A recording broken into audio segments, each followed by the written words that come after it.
तर मित्रांनो, आपण पुन्हा एकदा आलेलो आहोत. तुमचं स्वागत आहे आपल्या युट्यूब चॅनल एक्सप्लोर विथ विटो मध्ये. तर मागच्या नुसार आपण ठरवलं होतं की या रविवारी आपण चिकन हार्मफुल आहे की हार्मलेस, ते खाणं योग्य आहे की अयोग्य, असा आपण व्हिडिओ बनवणार होतो. तर आजच्या व्हिडिओमध्ये आपण म्हणजे खूप जणांना विचारलं की चिकन खाणं योग्य आहे की अयोग्य. तर आज आपण खूप एक्सप्लोर केलेलं आहे आणि आज आपण ह्या व्हिडिओमध्ये बघूया. नमस्कार मित्रांनो, आपण आलेलो आहोत दुकानदार गुलाब इनामदार यांच्याकडे आणि हे मागच्या 11 वर्षापासून चिकनचा व्यवसाय करत आहेत. तर आज आपण यांना प्रश्न विचारणार आहोत. तर माझा तुम्हाला असा प्रश्न आहे की लोकांच्या मनात चिकनबद्दल खूप सारे डाऊट असतात. तुम्हाला काय वाटतं, चिकन खाणं चांगलं आहे की त्याच्यापासून आपल्याला काही धोका होऊ शकतो?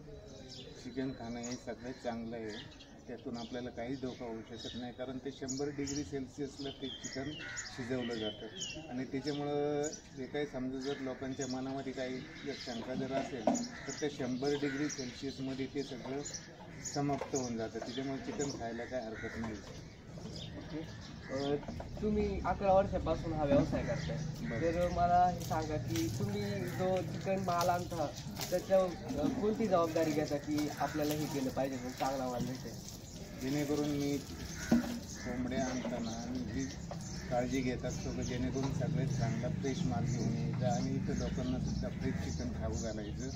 आणि ते चिकन देत असताना आणि माल आणत असताना ती माझी जबाबदारी असते. लागण्या लोळ्या पांगळ्या मी कोंबड्या कधीच आणत नाही आणि कधीच कोणाला देत नाही. आणि दुसरी गोष्ट अशी का गिऱ्हाईक आल्याशिवाय मी कोंबडी कापून ठेवत नाही किंवा गिऱ्हाईक आल्यानंतरच मी कोंबडी कापतो, त्याशिवाय मी चिकन तसं दुसरं कोणाला देत नाही. जर शिल्लक जर असेल, एखादी कोंबडी कापली आणि त्यातलं समजा 1 किलो गेलं आणि 1 किलो एखाद्या गिऱ्हाईकाला दिलं आणि त्यानंतर अर्धा पाऊण किलो शिल्लक जर राहिलं, तेवढंच माझ्याजवळ ते शिल्लक राहिलं. त्या व्यतिरिक्त मी कोंबडी दुसरी कापून ठेवत नाही. आपल्याला जर अशा कोंबड्या आणायच्या असतील तर तुम्ही कोणत्या पोल्ट्री किंवा कोणत्या कंपनीतून आणता जेणेकरून ती ट्रस्टेड कंपनी आहे असा विचार करता? मी कोंबड्यांचा माल भरत असताना सिमरन कंपनी आपली सिद्धिविनायक कंपनी आहे आपली पुण्याची आणि दुसरी ऊर्जा कंपनी आहे आपली मंतरची, म्हणजे थोडक्यात अवसरीची. तर मी ह्या कंपन्याकडनं माल भरत असतो.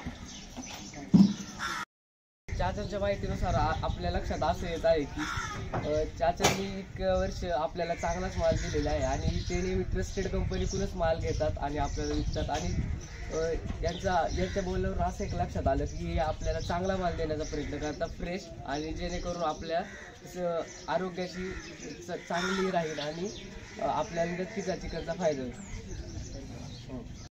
चाचांच्या माहितीनुसार आपल्या लक्षात असं येत आहे की चाचांनी 1 वर्ष आपल्याला चांगलाच माल दिलेला आहे आणि ते नेहमी ट्रस्टेड कंपनीतूनच माल घेतात आणि आपल्याला विकतात. आणि यांच्या बोलण्यावर असं एक लक्षात आलं की आपल्याला चांगला माल देण्याचा प्रयत्न करतात, फ्रेश, आणि जेणेकरून आपल्या आरोग्याची चांगली राहील आणि आपल्याला नक्कीच चिकनचा फायदा होईल.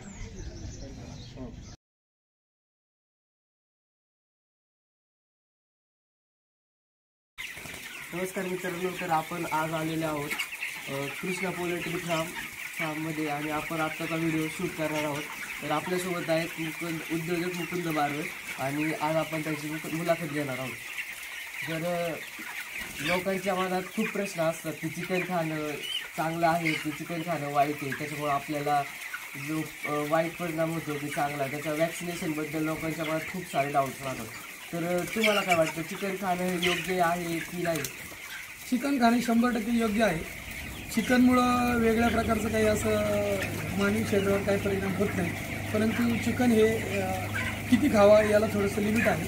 आणि व्हॅक्सिनेशनबद्दल म्हणसाल तर मानवासाठी जे व्हॅक्सिनेशन असतं त्याचप्रमाणे पोल्ट्री जे डिसीज येतात त्या डिसीज रोखण्यासाठी व्हॅक्सिनेशन असतं, त्याचा मानवावर कोणताही परिणाम होत नाही. आपण जे वॅक्सिनेशन देतो ते FSSAI ट्रस्टेड असतं, म्हणजे जर आपण काय बोलू शकतो त्याला, वरती सरकारकडून मान्य असतं का? हो, सरकार मान्य असतं आणि ब्रँडेड कंपनीचं व्हॅक्सिनेशन असतं. या वॅक्सिनेशनमध्ये ऋतूनुसार बदल केला जातो की सारखंच ठेवलं जातं? नाही, व्हॅक्सिनेशन हे डिसीजवर अवलंबून असतं, त्याच्यामुळं ठराविक वॅक्सिन प्रत्येक वेळेस करावंच लागतं. परंतु वातावरणात बदल जर झाला तर एखादं वेगळं वॅक्सिनेशन करावं लागतं. ठीक आहे. मग आपण बाहेर बघतो गावठी कोंबड्या असतात किंवा बॉयलर सोडून दुसऱ्या ज्या कोंबड्या असतात त्यांच्यावर वेगवेगळे रोग होतात किंवा ते पण त्यांना झालेल्या रोगांना तर आपण वॅक्सिनेशन करत नाही, पण ते रोग आपल्यावर येऊ शकतात का डायरेक्ट? असे कोणत्याही प्रकारचे रोग येत नाहीत. आणि छोटे छोटे जे कोंबड्या पालन करतात गावठीमध्ये त्यांना प्रॉपर वॅक्सिनेशन किंवा प्रॉपर ज्या मेडिसिन मिळत नाही, त्यामुळे हे प्रॉब्लेम उद्भवतात. परंतु मोठमोठे व्यवसाय बॉयलरमध्ये जे करतात त्याला प्रॉपर सर्व वॅक्सिनेशन आणि सर्व मेडिसिन मिळतं, त्यामुळे कोणत्याही प्रकारचा डिसीज किंवा प्रॉब्लेम येत नाही. आले तरी मानवावर त्याचा कोणताही परिणाम होत नाही. आणि अजून मी बऱ्याच ठिकाणी पाहिलं, लोकांच्या मनात असा समज आहे की जे वॅक्सिनेशन देतात ते कोंबड्यांची वाढ होण्यासाठी त्यांना ग्रोथ हॉर्मोन देतात आणि त्याच्यामुळे त्यांची वाढ झपाट्याने होते. याबद्दल तुम्हाला काय म्हणायचं? नाही, असं काही नाही आहे. वॅक्सिनेशन आणि ग्रोथचा काही जवळजवळ म्हणजे लांबचा काही संबंध नाही. परंतु ग्रोथ होण्यासाठी हे शास्त्रज्ञांनी बनवलेलं हे वेगळ्या प्रकारचं ब्रीड आहे. गावठी आणि बॉयलर याच्यात थोडासा फरक आहे. हे ब्रीडच त्या क्वालिटीचं बनवलं आहे, तेवढेच दिवस घेऊन तेवढं ते बरोबर होत असतं. ओके, तर ठीक आहे मित्रांनो, तुम्ही आता बघितलं असेल मित्रांनो, तुम्ही व्हिडिओमध्ये नक्कीच बघितले असेल, आपण खूप ठिकाणी गेलो आणि विचारलं. तसे व्हिडिओमध्ये मी फक्त 2च ठिकाणी टाकलेले आहेत, तरी पण मी बऱ्याच ठिकाणी फिरलेलो आहे मित्रांनो.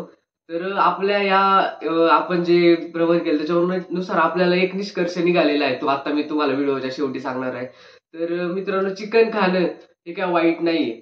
म्हणजे आपल्या मनात असे विचार असतात की चिकनला खूप जास्त औषधं, त्यांचं वॅक्सिनेशन असतं, त्याच्यामुळे चिकनला जे वॅक्सिनेशन देतात त्याच्यावर आपल्यावर पण इफेक्ट होऊ शकतो. पण आपल्याला असं कळतं की त्याचा काही आपल्यावर इफेक्ट होत नाही.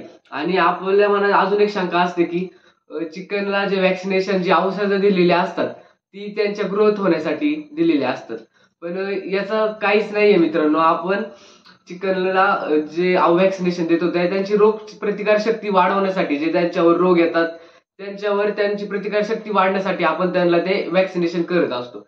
तर मित्रांनो, तुम्हाला व्हिडिओ आवडला असेल तर नक्कीच सबस्क्राईब करा चॅनलला. तर आपण भेटूयात नेक्स्ट व्हिडिओमध्ये एक्सप्लोर विथ विटोच्या.